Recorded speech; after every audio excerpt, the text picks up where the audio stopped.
saying that you are the team responsible. Thank you, my lady. Ms. Daniel appears with me. Thank you.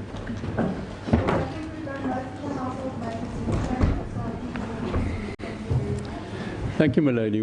We prepared heads of argument, and I believe that they have been given to you. We also prepared a bundle of authorities. I don't know. Thank you, my lady. May I emphasize at the outset that this is an application with a very limited purpose. Its purpose is merely to suspend the operation of the remedial orders the Public Protector made in her report, pending the final determination of the main review. So the essence of the case is this: the Public Protector, without any opportunity to the applicant or anybody else to comment on her remedial orders, issued remedial orders which seriously affect the applicant, and its remedial orders against the President and against the Speaker and against the Minister, the NDPP and the Commissioner of Police on the way she believes they should perform their functions. So, and the question today is not whether those orders are competent or lawful. The only question, the question is whether those orders should be enforced despite the fact that there is a challenge to their lawfulness. In other words, all the applicants say is that they challenge the lawfulness of those orders. This court should be given an opportunity to determine whether they were lawfully issued, and in the meantime, they should not be implemented. They shouldn't be implemented because they may have far-reaching consequences which will be irreversible if, at the end of the day, the review succeeds and the orders are held to have been unlawfully granted. The orders are, moreover, made and insisted upon in the short term. The President, the Speaker, and others are given 30 days from the date of the report to take very far-reaching remedial steps, and their deadline, the 30-day deadline, expires on the 4th of August. If I may just take the President as an example, what he's required to do within those 30 days, by order of the Public Protector, is in the first place to devise a plan to implement the order that he disciplined the Minister. He must then submit that plan and to devise such a plan, he obviously has to allow the Minister an opportunity to be heard, because that's a fundamental requirement of law. So in this 30 days, the Public Protector's order means that the President must give the Minister a hearing, design a plan for his discipline, submit the plan to the Public Protector for her approval, and if she approves, then implement that plan. For instance, by dismissing the Minister. Now, the Public Protector suggests and insists that all of that be done in this 30-day period, despite the fact that there is a serious challenge to the lawfulness of these orders. The same applies to the orders on the Speaker, on the Minister, on the NDPP, and on the Commissioner of Police. She has ordered them to perform their statutory functions in the way that she prescribes, without affording anybody an opportunity to address her on the question of whether those orders are lawful and appropriate. These are orders out of the blue, seriously interfering with the exercise of the statutory and executive and constitutional powers of the President, the Speaker, the Minister, the NDPP, and the Commissioner of Police. We would submit with respect that there is absolutely nothing to be said for the suggestion that despite these orders made out of the blue should be implemented despite the fact that there is a serious challenge to their lawfulness which has to be determined in due course. And what is important is that there is no countervailing urgency. There is no reason for the urgent implementation of these orders. The Public Protector suggests none. The conduct for which she seeks to have the Minister punished is conduct that happened many years ago, almost a decade ago. But for some reason, the Public Protector suggests that the minister must be punished within 30 days and the implementation may not be delayed while the court determines whether the orders have been lawfully made. So, and it's important to appreciate that that is the context of this case, because ordinarily when reviews come to court when urgent applications are made for interim interdicts pending a review, the question before the court, as in the OTA case, is whether it should interfere with the exercise of statutory powers by the state. In OTA's case, for instance, it was a very serious issue. The applicants asked the court to stop the state from implementing their e-toll scheme, which would have been a very serious interference with the exercise of the executive powers of the state. So that in that case, the Constitutional Court held it is a weighty consideration that one has to take into account that the court order would seriously interfere with the exercise of statutory powers of the state. But this case is the obvious. Here, the public protector seeks to interfere very drastically with the exercise of the powers of the president and others. And all we're asking for is that that interference be suspended until this court has had an opportunity to determine whether the public protector's orders are lawful. So that we would submit that in this case, the consideration of separation of powers operates in favor of the interim suspension of these orders and not against them. We deal with the public protector's opposition seems to be based on a complete misconception about the nature of the relief we seek. Because the public protector makes an argument we deal with from paragraph 7 of our heads. But the public protector makes an argument that says that it is unlawful for this court to grant the relief we seek because the court order would prevent the president, the minister and others to perform their statutory and constitutional duties and functions. And that, says the public protector, is unconstitutional. But that manifestly is not so. In fact, it's hard to understand that she can make this argument if she'd read the prayers. The prayers are not for any interdict prohibiting the president and others from doing anything. The prayers 1 and 2, the operative prayers, are firstly that her remedial orders be suspended, and secondly, that she, the public protector, be interdicted from enforcing her orders. So the effect of the order is not to preclude the president and others from doing anything. The effect of the order is merely to lift the burden, the duty she has imposed on them without a hearing, pending the final determination of the main application. So there is the order we seek imposes no constraint whatsoever on the president and others. Its only effect is to suspend these orders that the public protector has issued out of the blue, pending the court's determination of the lawfulness of the orders. The EFF's opposition, too, seems to be based on a misconception. We deal with it in paragraphs 9 and 10 of our heads. And that is this. The EFF says there's no need for a suspension order because all the public protector requires the president and others to do is to initiate proceedings against Minister Gordhan, various forms of disciplinary proceedings, disciplinary and criminal proceedings. And, says the EFF, in those proceedings, the various functionaries, the President, Parliament, and so on, will be at liberty to reconsider whether indeed he is guilty of these contraventions of which she has found him guilty, and therefore there's no prejudice because he can defend himself in those other fora. But that is not so. That is incompatible with the language of her order.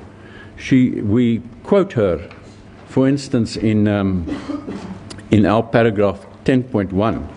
She orders the President, and I quote, to take appropriate disciplinary action against Minister Gordhan for his violation of the Constitution and the Executive Ethics Code. In other words, her order says he has been guilty. I now order you to punish him. That is what it says. It doesn't allow him to reconsider whether the minister was guilty of these contraventions in the first place.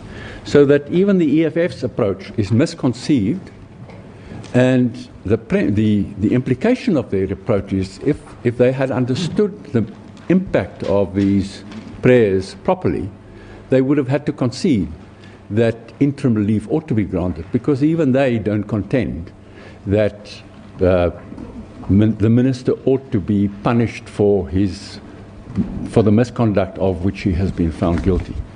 So it seems that both the Public Protector and the EFF's opposition is based on a misunderstanding of the nature of the order sought. We deal with the legal requirements for the order we seek from page 11 of our heads. I won't detain your ladyship on them because they are trite. The only aspect of significance is that the court held in Outa that in assessing the balance of convenience, one takes into account the importance of separation of powers. Well, as I've submitted in this case, that consideration works the other way. It is a reason to interfere, not a reason to refrain from interference. We deal with urgency from page 13. And really, I don't think there's any serious debate about urgency. This matter is clearly urgent. And if I may just point to our quotation from the Public Protector's affidavit in paragraph 18, where she made it clear that the impact of the implementation of her remedial orders may be catastrophic and irreversible. We quote her where she says the following.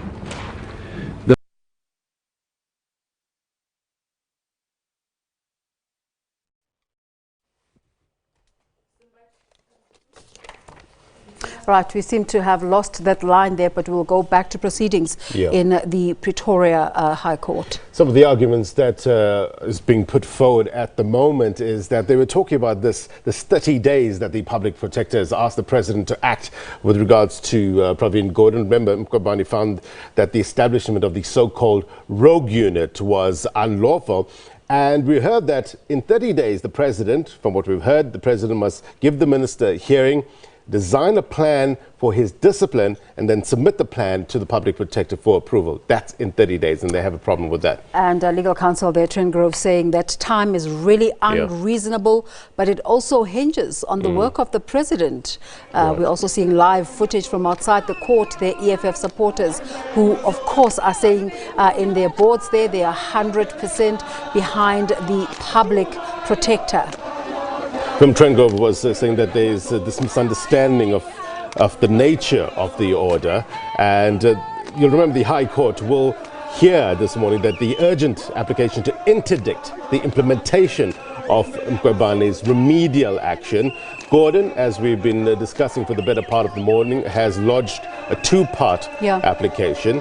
And that part you're saying about interdicting it is quite important, because the Public Protector has been saying that just because you send a report back for review does not necessarily mean it halts the implementation of the remedial action. Correct. So if they get the interdict from court, if they're successful, then they'll be able to interdict the remedial action. And as we know, the President has weighed in terms of he has filed a supporting affidavit in the North Gauteng High Court in relation to the Minister of Public Enterprises, Pravin Gordhan's court application for the suspension of this enforcement of the remedial action. We've got our pictures back up inside court. Let's go there now live. Each of them constitutes a prima facie case in its own right. The first one is whether the Public Protector had jurisdiction to investigate these complaints at all. And that question arises from Section 6(9) of the Public Protector Act, which says that the Public Protector may normally not consider complaints which are made more than 2 years after the event, except that she has a discretion to entertain a complaint in special circumstances. Now, these complaints are all more than 2 years old. Most of them are almost 10 years old. And yet she took them on. So Minister Gordhan said to her, what are the special circumstances on which you determined to exercise your discretion to take on these complaints? And she's just stonewalled him. She advanced a spurious contention at one point, but I don't need to bother you with it because she didn't adhere to it. We deal with the history in our paragraph 22, and you will see that in response to repeated requests for her reasons, she ended up, both in her final notice as well as in her report, with an account, a generic account of the sorts of factors that would normally be relevant to an exercise of this kind. The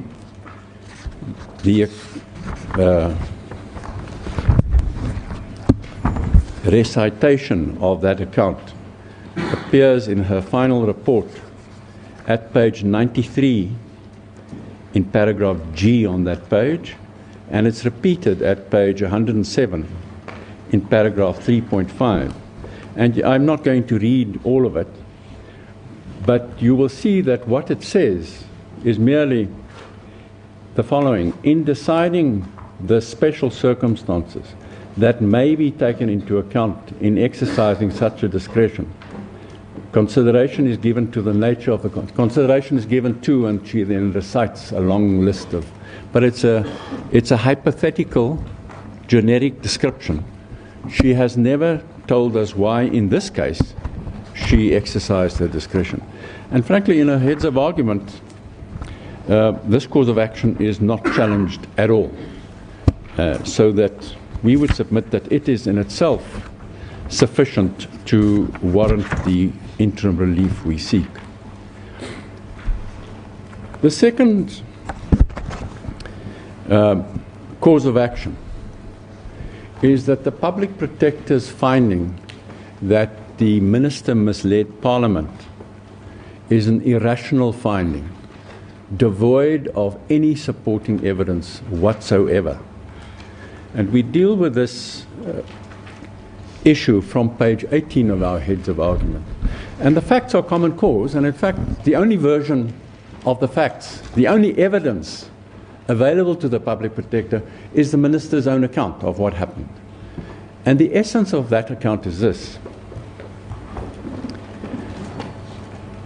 He was asked in Parliament in 2016 to give an account of his encounters and his meetings with the Gupta family. And he gave a long account. The essence of it was, I have always refused to visit their compound in Saxonwold. I have refused to meet with them, but I have come across them on various occasions. For instance, at a meeting with the then President Zuma, they were present, and on other occasions bumped into them at various public functions and events. Three years later, in preparation for his evidence before the Zondo Commission, his then Chief of Staff said to him, but you know, you might have forgotten, but you had a meeting with a Mr. Ambani, an Indian billionaire who was interested in investing in South Africa. You had a meeting with Mr. Ambani in 2010, and there at that meeting, there was a Gupta brother present. Oh, says Minister Gordhan, I don't remember that at all, but if you say so, then I will make that disclosure. So when he then gives evidence before the Zondo Commission, he again gives a recital of all these occasions on which he bumped into the Guptas, and he says, and I am told that in 2016, 6 years before I spoke in Parliament, there was a Gupta brother present at my meeting. So says the Public Protector, without any foundation for it at all. It proves you lied because you deliberately did not tell Parliament in 2016 about the meeting, about the Gupta presence at your meeting in 2010. And she has nothing to go on. She simply says that you would have remembered it. Well, I don't know about other people, but if somebody had asked me whether X was present at a meeting I had 6 years ago or 5 years ago or last month, I would normally not remember. And the suggestion that his explanation is so improbable that it can be rejected, and therefore that he deliberately lied, we submit with respect, is quite unfounded. His version is the only evidence available to the Public Protector, and his explanation is an entirely plausible one.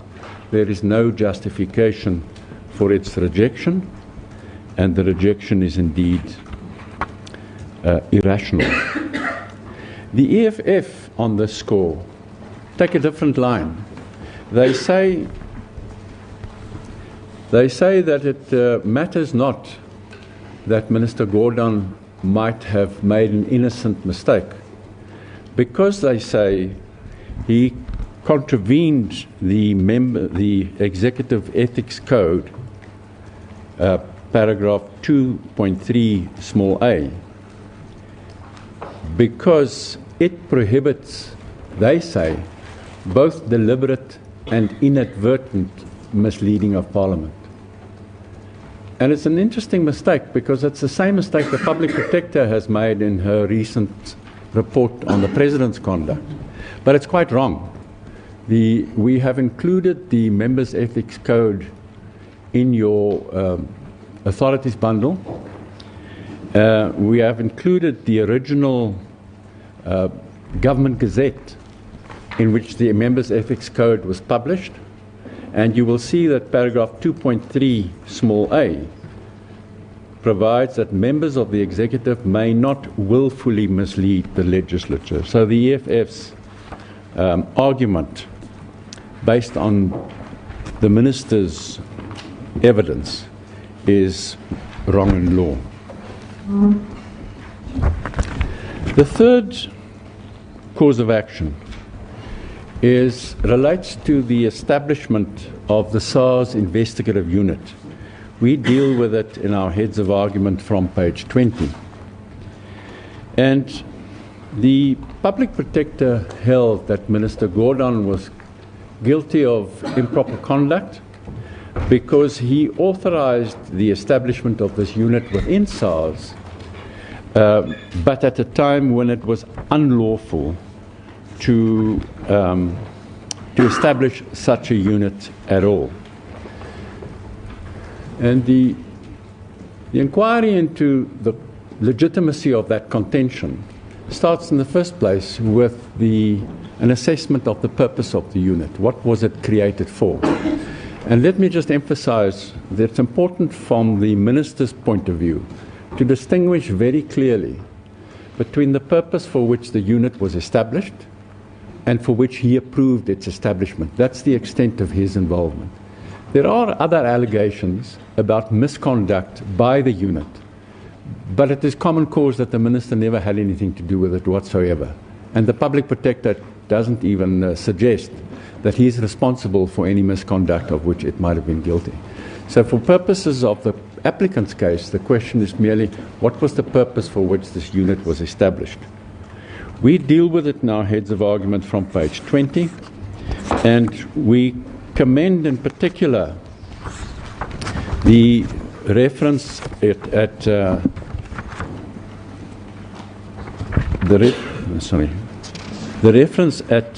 in our paragraph 44 to a memorandum prepared by Mr. Pillay. Let me just remind you what the facts were. The initial plan was that this unit would be established within the NIA.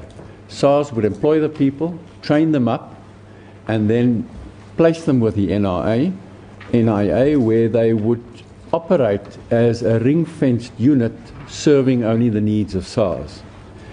The NIA was initially amenable to the plan, and because that was the plan, they had to have ministerial consent. They applied to Minister Manuel for consent, but not because consent was necessary for the establishment of the unit. Consent was necessary only because the initial plan required a transfer of funds from SARS to the NIA. And such a transfer of funds can only happen with ministerial approval. But that plan didn't work because the NIA lost appetite for it. And then SARS decided to establish the unit within SARS itself.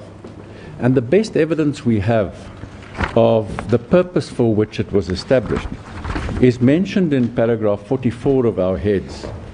It is a memorandum that Mr. Pillay prepared. It's dated 8 February 2007, and it is in the papers at page 206.33 to 206.34. And you will see that we quote from it in our paragraph 44 of our heads. I'm not going to read the whole quote, but you will see that it was made clear that the purpose of the unit is to do the ordinary work of SARS to combat crime, and particularly organized crime, insofar as it relates to, insofar as it is tax-related.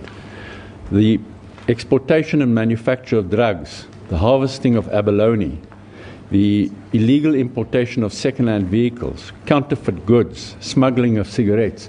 That is the bread and butter of SARS, and particularly SARS in its customs division. And that was the purpose of the unit.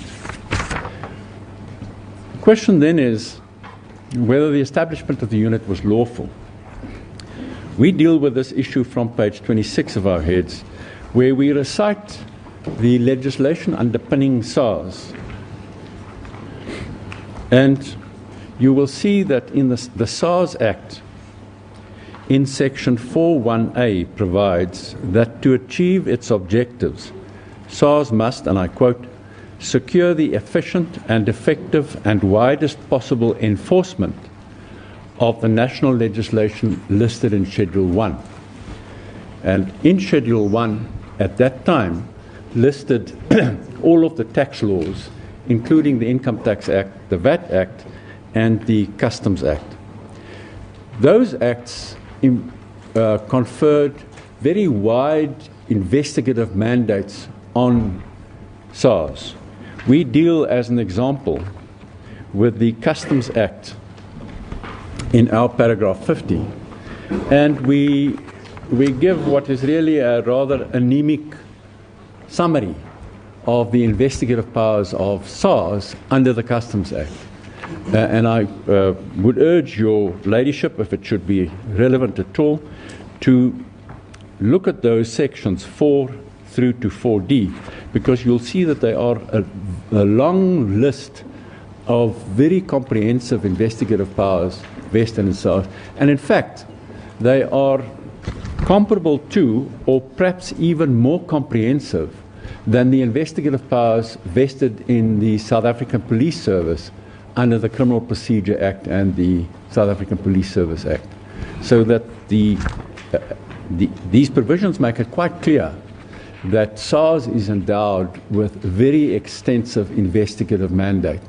And we submit with respect that this unit was created under that mandate and was perfectly lawful. There are two grounds on which it has been suggested, or perhaps today a third, if you count the ESF's argument. But three grounds then on which it's been suggested that the establishment of the unit was unlawful.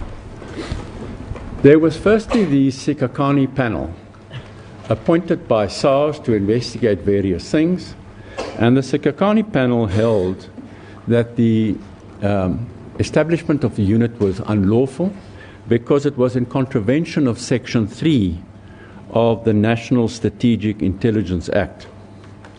Now, that, with respect, was simply based on a obviously incorrect reading of the section. It doesn't even require careful analysis. The section itself makes it quite clear that the Sikhakhane conclusion was wrong. We quote the section in our paragraph 55, and if I may just read it because it falls out into two parts. It reads as follows: if any law expressly or by implication requires any Department of State other than the NIA or South African Security Services to perform any function with regard to the security of the Republic or the combating of any threat to the security of the Republic, such law shall be deemed to empower such department to gather departmental intelligence and to evaluate, correlate, and interpret such intelligence for the purpose of discharging such function, provided that such Department of State shall not gather departmental intelligence within the Republic in a covert manner. Now, there are two reasons why this section does not apply to SARS. That is because the section itself makes it very clear in its opening lines that it only applies to certain departments of state. It only applies to a Department of State which is required by law to perform functions with regard to the security of the Republic. Now, SARS was never a Department of State, and it was never required by law to perform functions with regard to the security of the public. In other words, SARS simply does not fall under this section, does not apply to SARS. It applies to a different animal called a department which is by law required to perform functions with regard to the security of the state. That's the end of the matter. The section doesn't apply to SARS. But then there's a second reason, and that's this. The section does not prohibit all covert intelligence gathering. What the section says, assuming in relation to those departments to which it applies, what it says is the following. It says, the law shall be deemed to empower such department to gather departmental intelligence. That's a term that's defined. I'll come back to it now. And to evaluate, correlate, and interpret such intelligence for the purpose of discharging such function, provided that such Department of State shall not gather departmental intelligence.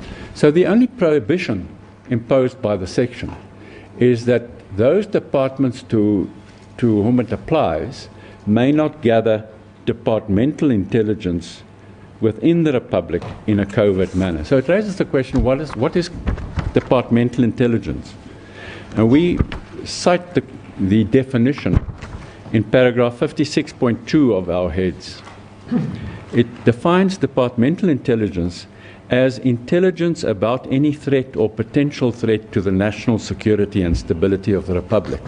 So, what the prohibition means is, if you are a department required by law to perform functions in relation to national security, then you may not gather departmental intelligence, that is, intelligence about the security of the Republic, in a covert manner. Well, SARS never gathered departmental intelligence. It never dabbled in national security. And the unit was certainly not established to have anything whatsoever to do with national security. So that the prohibition didn't apply to SARS. Even if the prohibition applied, it would have precluded SARS merely to refrain from gathering national security intelligence. Well, it never did anything of the kind. So that the Sikhakhane conclusion was clearly wrong and has increasingly been repudiated by various commentators. We refer on page 30 to the recent judgment of Justice Meyer, in which he refers to the fact that the conclusion has been repudiated by the Nugent Commission and by Judge Kruan, that the Sunday Times had withdrawn and apologized for it. But let me just make it clear. We're not urging this interpretation on you because lots of other people seem to agree. this court will obviously make its own interpretation of the section. All we have to persuade you of today is that our interpretation is at least a prima facie viable one. So the Sikhakhani basis for branding this unit a rogue unit is unfounded and wrong. The Public Protector now raises a different basis. She says that the unit was in breach of Section 209 of the Constitution, which provides that she says it's in breach of Section 209 of the Constitution, in terms of which, and this is the Public Protector's reading of the section, only the President may establish such covert information gathering units. We quote her in our paragraph 59. But that's based on a misreading of Section 209. Section 209 of the Constitution doesn't deal with covert information gathering units. It deals with intelligence services, that is spies, espionage and counter-espionage. The section says, any intelligence service, other than any intelligence service division of the Defence Force or the Police Service, may be established only by the President as head of the National Executive and only in terms of national legislation. So it is clear that it applies only to an intelligence service, and we submit an intelligence service means a service that gathers information about state security for the purpose of preserving and protecting state security. That interpretation accords with the very act, the National National State Intelligence Act, NSI Act. It defines intelligence. It in fact has many, many different categories of intelligence. Domestic, foreign, counterintelligence, etc., etc. But then it also defines the concept intelligence, which is common to all of those definitions. And it defines intelligence as follows. It says, for purpose, it is the gathering of information, and we quote, for purposes of informing any government decision or policy-making process carried out in order to protect or advance the national security. In other words, it's a national security intelligence gathering operation, not the gathering of information about organized crime or the smuggling of cigarettes or abalone. So the Public Protector's ground is also unfounded. It leaves lastly the EFF's new argument. Now, let me say the EFF advances a new argument, but based on their own facts. It's not derived from the evidence at all. Mr. Malema has made an affidavit in which he says that the unit was established to engage in spying or espionage. We quote his evidence in our paragraph 64, and you will see that again and again he simply asserts that the business of the unit was spying or espionage. He's never quite clear what he means by it, but it seems that what he means is that the unit was established to engage in the interception of communications between citizens without compliance with the act that regulates interception. That's the Regulation of Interception of Communications and Provisions of Communications-Related Information Act. So, and on the basis of that characterization, he says that it was unauthorized because SARS doesn't have authority to create a unit with such a mandate. What is wrong with it, however, is twofold. The first is that his characterization of the purpose of the unit just doesn't find any support in the evidence. You will also see he doesn't cite any evidence. It's a freehand assertions that he makes that we quote in our heads without any foundation at all. And let me just come back to a point again. I know that there has subsequently been accusations. I know there have been accusations that the unit on one or more occasions engaged in the unlawful interception of telephone calls. I know that that is in dispute, and I don't comment on it. But for purposes of our debate, it is important to recognize that even if that were so, that would be irrelevant, because what we're concerned with is the purpose for which Minister Gordhan authorized the establishment of the unit. And there is certainly no evidence whatsoever that he established it for the purpose Mr. Malema attributes to it. But the second problem with that attempt to justify the public protector is also that it would introduce a new reason for her decision. Now, the law is quite clear on administrative action, the exercise of any public power. You judge it by the actual reasons. In other words, the public protector's reason for making the order, and that's the Section 209 reason. You don't judge it by, it is impermissible to attempt to support a decision by raising a subsequent and different justification for it, different from the one for which the decision, different from the reason for which the decision was actually taken. And so for that reason, the EFF's justification does not avail the public protector even if it is justified. So, what that means is that the unit was lawfully established. The public protector's finding that it was unlawfully established is wrong in law.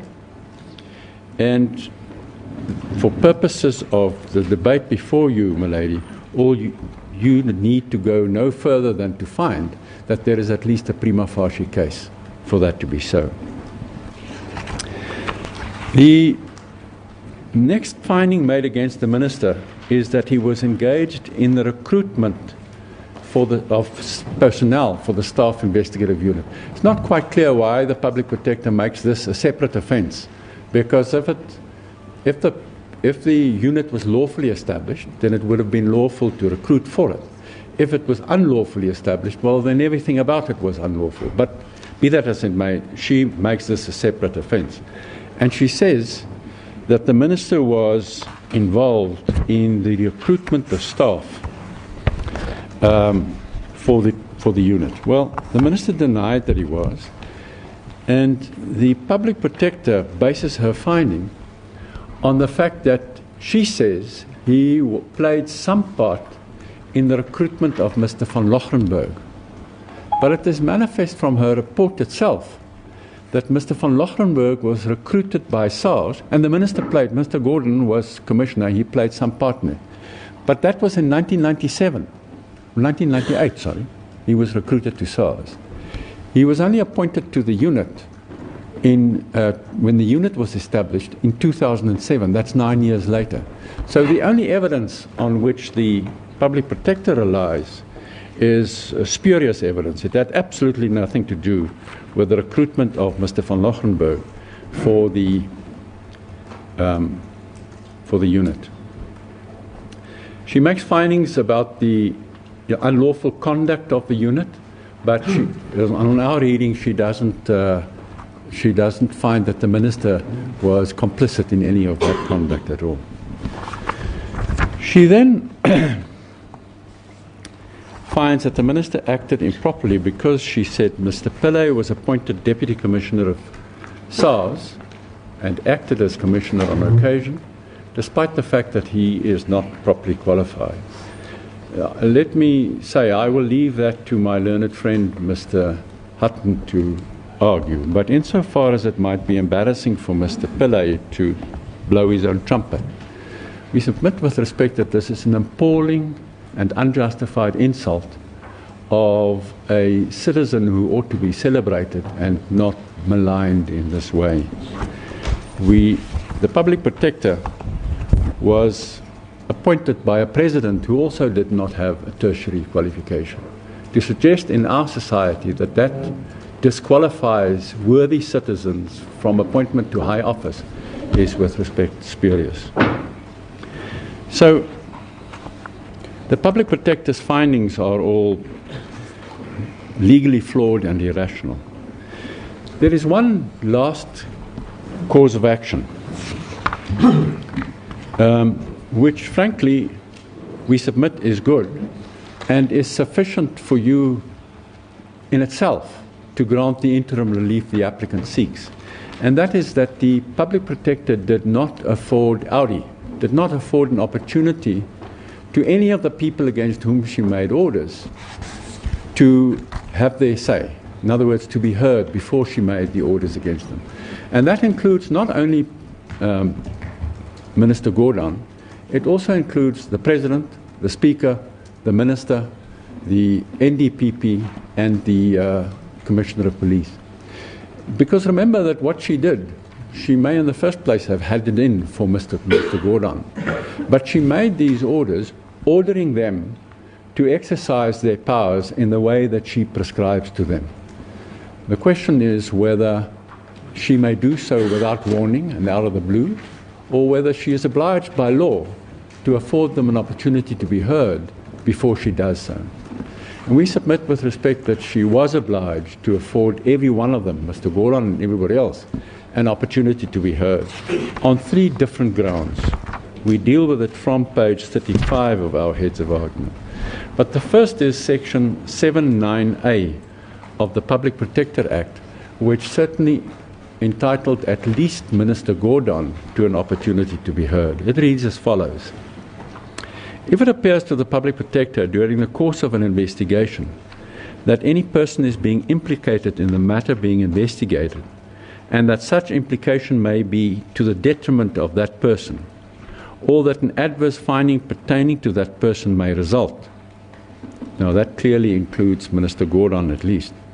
The Public Protector shall afford such person an opportunity to respond in connection therewith, in a manner that may be expedient under the circumstances.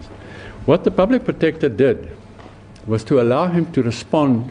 She wrote him a letter to say, I propose to find that you are guilty of the following 3 or 4 or 5 contraventions. But it stopped there.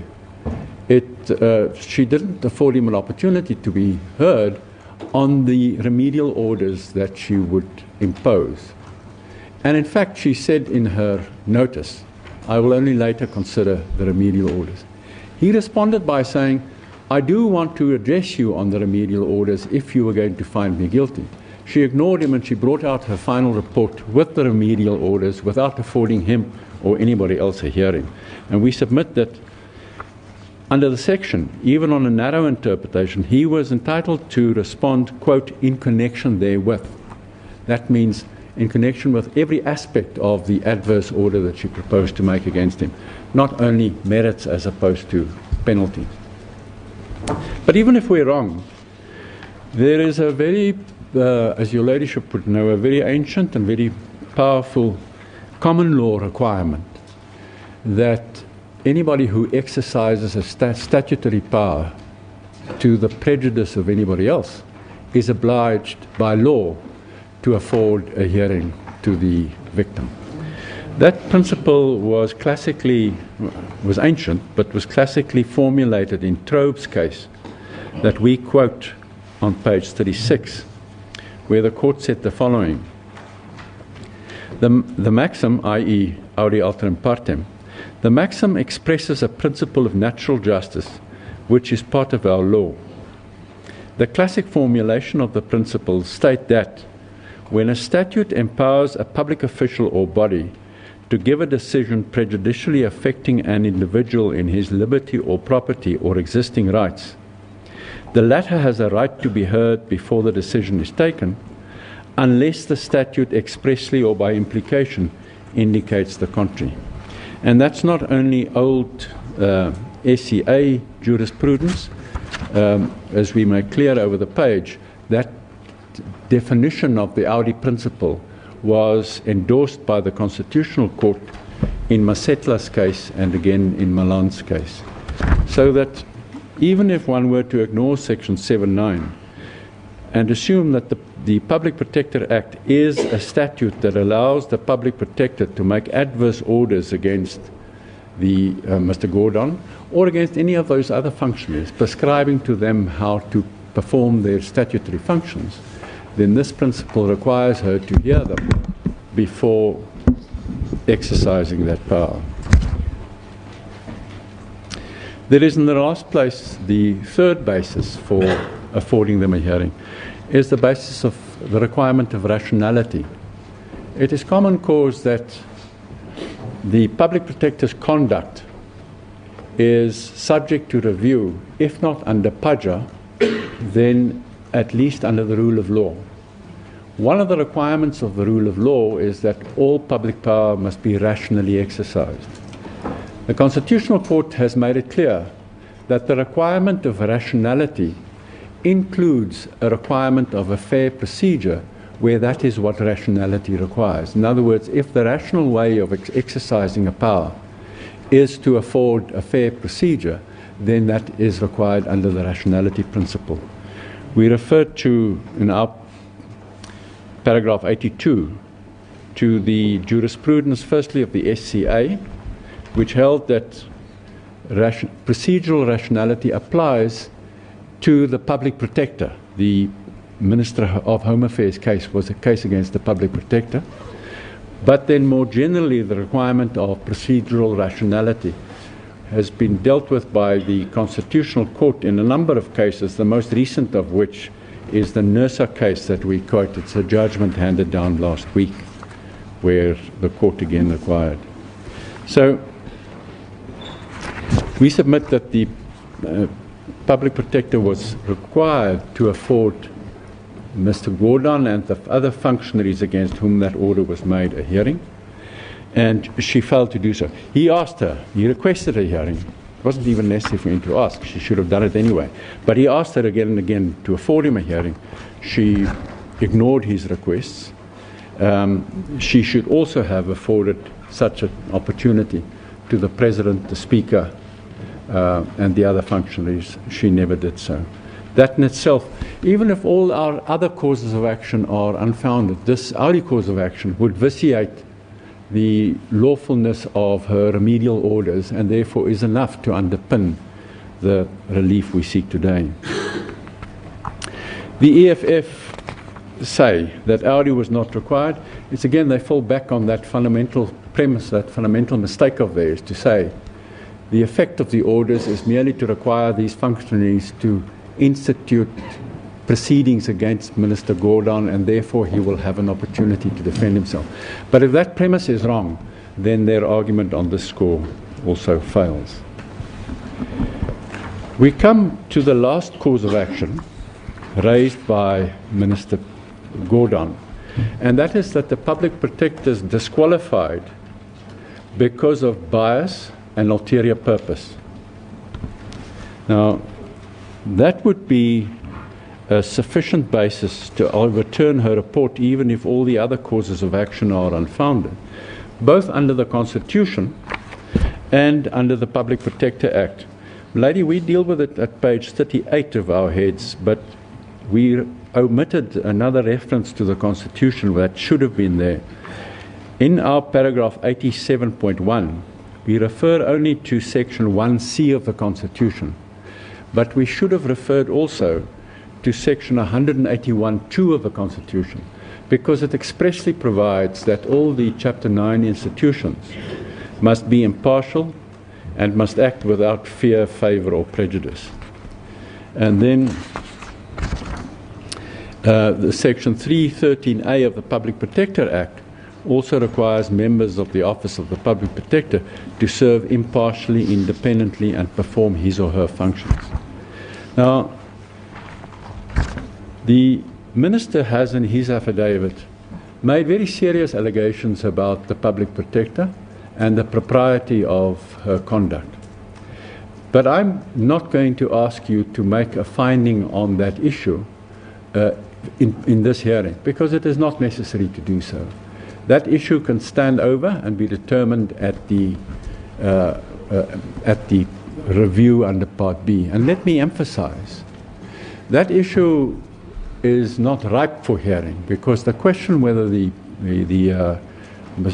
Minister has made out a cause of action for bias or prejudice or ulterior purpose, that question will be decided in the main review after the Minister has been afforded an opportunity to inspect the Public Protector's record of decision making, and after he's had an opportunity to file a supplementary affidavit. And frankly, after he's had an opportunity also to raise with you the very serious findings made against the Public Protector by the Constitutional Court yesterday, which reflects on her character and her competence. But I accept that it is inappropriate for you at this stage to engage with that course of action at all. And for that reason, I'm not going to ask you to pay any attention to it. So much for the requirement of prima facie case. Then we also have to show the other requirement, but they really speak for themselves. Irreparable harm. I've really already addressed that. In fact, the strongest articulation of the irreparable harm comes from the mouth of the Public Protector, who says that if the President were to fire you on the basis of my report today, a successful review may not get you back your job down the line. Well, that is so. And he is not, the law does not require him to run that risk. Particularly in a case like this where there is absolutely no reason for urgent implementation, nothing whatsoever. There is the balance of convenience. We submit that the balance of convenience clearly favors the Minister, precisely because there is the risk of irreparable harm on the one side and no risk of any harm whatsoever on the other. There's no reason for urgency. There's no reason for urgent implementation. The last is that the Minister has an alternative remedy. Well, there is only the EFF suggestion that all that will happen is that disciplinary proceedings will be instituted and he can defend himself there, but they're wrong, and for that reason he doesn't have an alternative remedy. And in conclusion, we submit that as far as costs are concerned, the issue ought to be governed by the BioWatch rule. The Minister is here to vindicate his constitutional rights, and he does so in good faith. If he succeeds, he's entitled to costs. If he fails, then he is not exposed to an order for costs. And for that reason, my lady, we ask for an order in the terms set out in paragraph 103 of our heads of argument. It is a very slight modification of the prayers in the notice of motion, but there is no substance to it at all. Those are our submissions, my lady.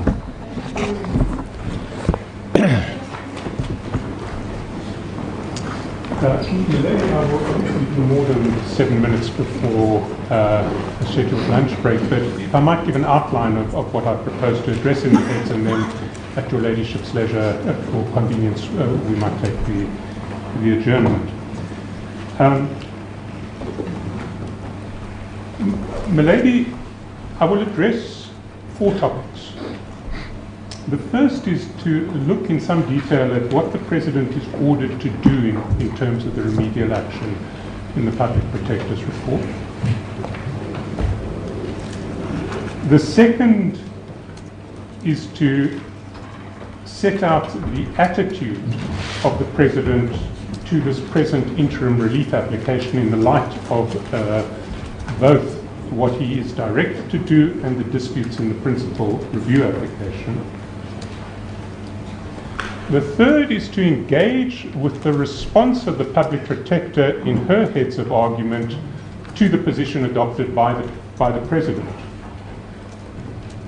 And to point out that the response in the heads of argument is not only inconsistent with the remedial action that she directs, but it is also fundamentally inconsistent and directly contradicted by the attitude that she took barely 10 days ago in the parallel dispute between the same parties in relation to the interim implementation of remedial action that she directed the President to take against Minister Gordhan in relation to a separate report that she issued on the early retirement of Mr. Pillay. And I must at the outset state that in order to do this, I would have to refer your ladyship to correspondence that is not yet on the papers, because the argument that I am responding to is an argument that wasn't canvassed on the papers. It's an argument that we made for the first time in heads of argument we received this morning, and it is with respect and an argument that is impossible to reconcile with the attitude that the Public Protector took in the parallel case. And then finally, Milady, I would like to address, briefly to distinguish the outer and Nkandla judgments on which the Public Protector appears to rely. So if I can start then with what the President has to do. And I will inevitably overlap with some of the submissions made by my learned friend Mr. Krengo, but as I represent the President, these are topics which I must address. At the outset, I must emphasize that the President himself has made no findings of misconduct against Minister Gordhan. He hasn't conducted any inquiry into Minister Gordhan. He has not found Minister Gordhan guilty of any misconduct. He wasn't heard by the Public Protector in relation to the remedial action that he's directed to take. And yet he is told now that within 30 days of the issue of the report, he must take appropriate disciplinary action against Minister Gordhan.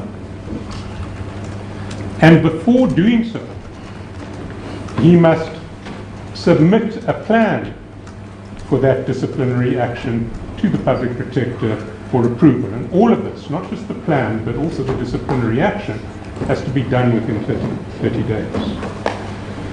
So what the President is going to be expected to do, because if he's exercising any power that he has to exercise it procedurally correctly. He has to hear Minister Gordhan before doing anything, but he hasn't done that. So he'd have to hear Minister Gordhan on a plan for appropriate remedial action. He would then have to make his own preliminary decision, having heard Minister Gordhan on what appropriate remedial action would be. He would then have to submit the plan to the Public Protector for approval in terms of her directive.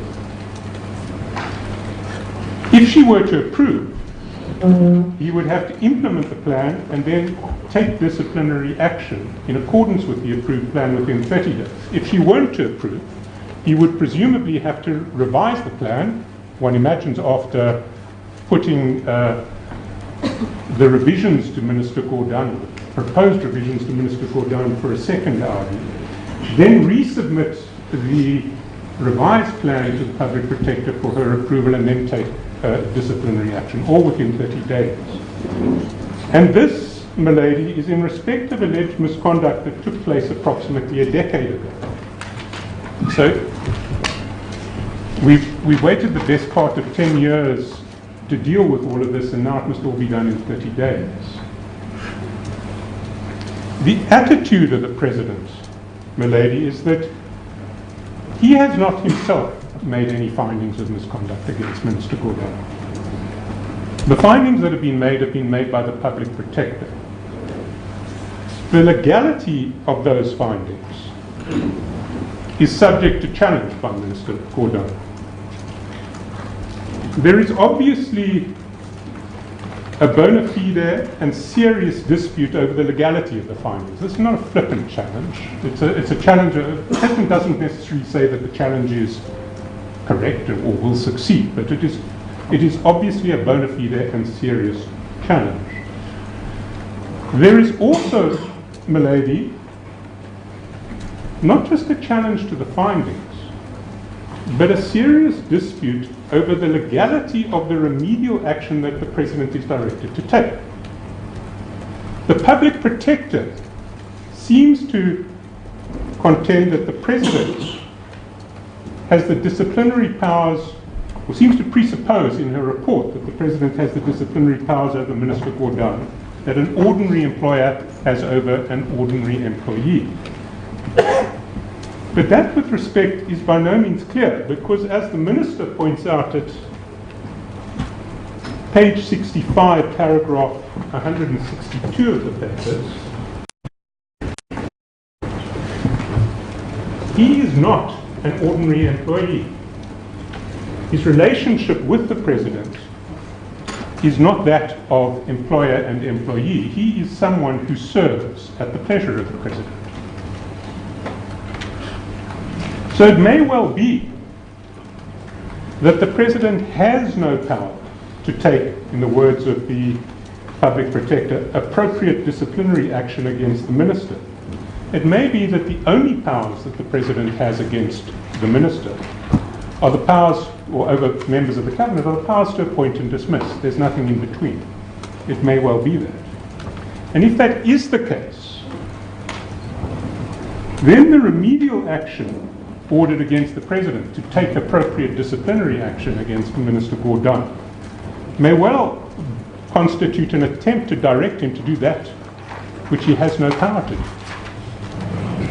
If he only has the power to remove from Cabinet, then there's nothing in between, which the Public Protector seems to presuppose that there is.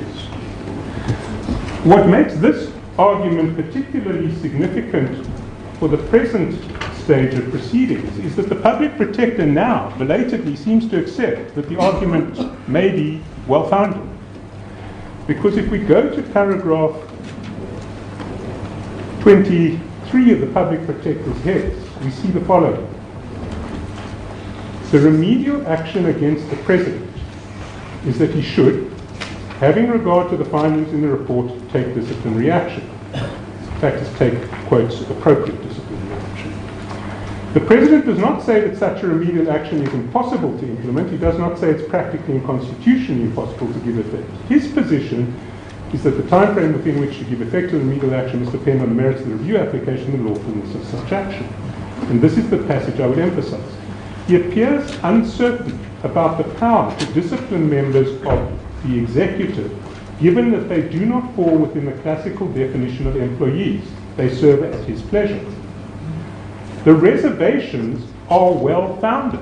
That is the Public Protector speaking, but cannot be cured by an interdict against the remedial action. So she accepts that this is a very serious dispute, and in fact the position that the President doesn't have appropriate disciplinary powers over a Cabinet member may well be correct. Well-founded.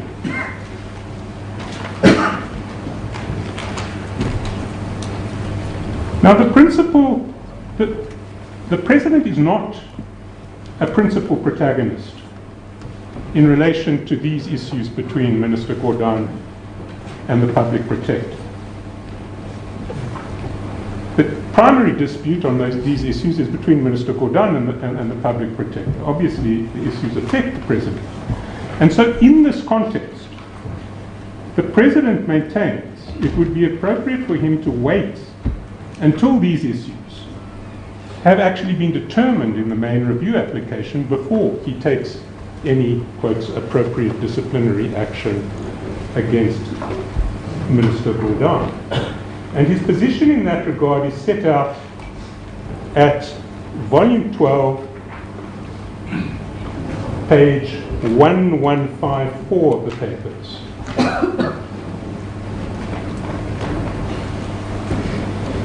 Paragraph 8.2. And he states the following. Any appropriate disciplinary action I might take against Minister Gordhan would necessarily have to be informed by whether the investigation and findings of the Public Protector are legally valid, and whether I have any, quotes, disciplinary powers over members of the Cabinet. These are all issues to be determined by this court in the principal review application. In the circumstances, I respectfully submit it would be premature for me to attempt to take, quote, appropriate disciplinary action against Minister Gordhan, while the principal review application is still pending, and the disputes over the validity of the investigation into and finding against Minister Gordhan, and the extent, if any, of my disciplinary powers over him remain unresolved. So the Minister says, I'm not defying your report. I'm not saying I'm not going to take any action against Minister Gordhan at any stage. But whether I am and what I propose to take are decisions that are best taken at the end of the review application, where very serious issues of legality, both in relation to your findings against Minister Gordhan and in relation to my disciplinary powers over him, will have to be resolved. That is the position of the President in this application for interim relief. Milady, I've strayed over into the lunch break. Tea break. I'm happy to continue if your ladyship would like me to. I'm moving to the next topic, which is what the response of the Public Protector is in the heads and how the President engages with that response.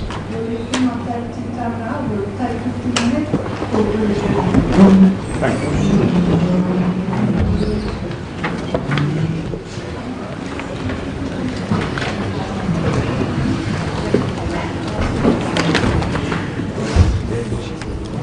All right, we're coming out of the Pretoria High Court where the legal counsel of Minister Pravin Gordhan was trying to convince the court to say they are challenging the unlawfulness of the orders of the Public Protector's findings, saying they are legally flawed and irrational, and asking the court to interdict the report. Yeah, we just heard from Advocate Matthew Chaskelson on behalf of the President and just basically giving the President's side. Remember, the President has launched a supporting affidavit with regards to Mr. Gordhan's application to have the remedial action interdicted. And he was saying that the President is still arguing about the appropriate disciplinary action he may take against the Minister would still need to be informed by whether the investigation and the findings of the Public Protector are legally valid and whether the President has what, if any, disciplinary powers over members of the cabinet. That he said that in a statement as well. We're seeing live footage still from inside and outside the court's sea of red. There you see the leader of the Economic Freedom Fighters, Julius Malema, is there. The deputy, Floyd Shibambu, is also there. Is he the deputy or the chair? The chair is Advocate Bofu, isn't it? The EFF, Floyd Shibambu. But just in full force there, and you can also see the legal representatives of the other side who will be representing their side later on. So Wim Trengove laying out the case on behalf of Minister Gordhan and basically talking about the powers of the intelligence services. And this was one of the things that they mentioned in the statement when they lodged this application, this urgent application to have the remedial action interdicted. And they were saying that, in part, and according from the statement, there's no legal obstacle to SARS establishing an investigative unit to deal with tax implications of organized crime and illicit trade like cigarette smuggling. That was one of the points they put through. The other thread that has come through that builds on from other cases is where they're saying Mr. Gordhan has not been given the opportunity to put his side of the story, to try and convince the Public Protector. They say she's already determined that he's wrong by asking the President to discipline him, but that he's saying that he wasn't heard out and they didn't give him the opportunity to change the Public Protector's mind. And here again, Advocates Trengove as well as Chaskelson was saying about this 30 days that the Public Protector has given the President to institute these disciplinary actions, and said the President needs to give the Minister a hearing, design a plan for according his discipline, to law, and then still give it to the Public Protector for her approval. And if there's any changes, it needs to come back. So is there enough time for that? So Senior Counsel Trengove, they're saying there is definitely no urgency to the implementation of the remedial action. Yeah, they're arguing that, you know, one of the facts that they saying, and this is also according to the statement that they put forward, is that the report ignores the facts and the significance to reach its findings regarding the establishment of the SARS investigative unit. And they were mentioning the Sikakane report. Yep. That panel, the report, and they, in the statement, called it discredited. That the high-risk investigative unit was illegal. Yeah, it says it's erroneous, erroneous legal reasoning put forward. That's what they say in terms of the statement as well. All right, we are going to leave the court proceedings. When it comes back, we'll go directly there, but we're following other news today. It's big international news. The results of the leadership election for Britain's governing Conservative Party will be announced in a few hours' time, but actually in about an hour's time. We were told it was 11:40 London time. We are about an hour ahead of them. So Boris Johnson expected to win and become Prime Minister. He's the clear favourite.